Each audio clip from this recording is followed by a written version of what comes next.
মহানগৰীৰ ভৈৰৱী থানাৰ এজাহাৰ দাখিল কৰিছে আন এজন অসমীয়া শংকৰ সিং নামৰ এজন হিন্দীভাষী লোকে দাখিল কৰিছে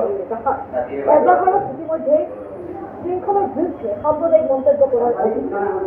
16 আগষ্ট শিৱসাগৰত এক মন্তব্য কৰিছে বিশ্ব জাতীয় সংগঠনৰ সভা অনা অসমীয়াৰ বিৰুদ্ধে কৰিছে মন্তব্য এই মন্তব্যৰ বিৰুদ্ধে লোকজনে দাখিল কৰিছে এই এজাহাৰ আমি জনাইছো প্ৰথমখন এজাহাৰ প্ৰথমটো বিষয় ইতিমধ্যে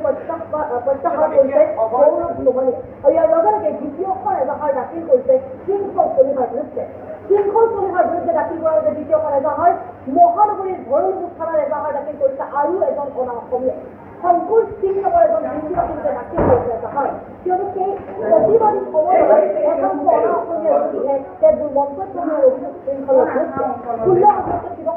শিৱসাগৰত মন্তব্য কৰাৰ অভিযোগ শৃংখলাৰ বিৰুদ্ধে বিশ্ব জাতীয় সংগঠনে সভাত এক অনা অসমীয়াৰ বিৰুদ্ধে এক মন্তব্য কৰিছিল শৃংখলে সেই মন্তব্যৰ পিছতে সেই মন্তব্যত জালুৰ খাই দ্বিতীয়খন এজাহাৰ দাখিল কৰিছে শংকৰ সিং নামৰ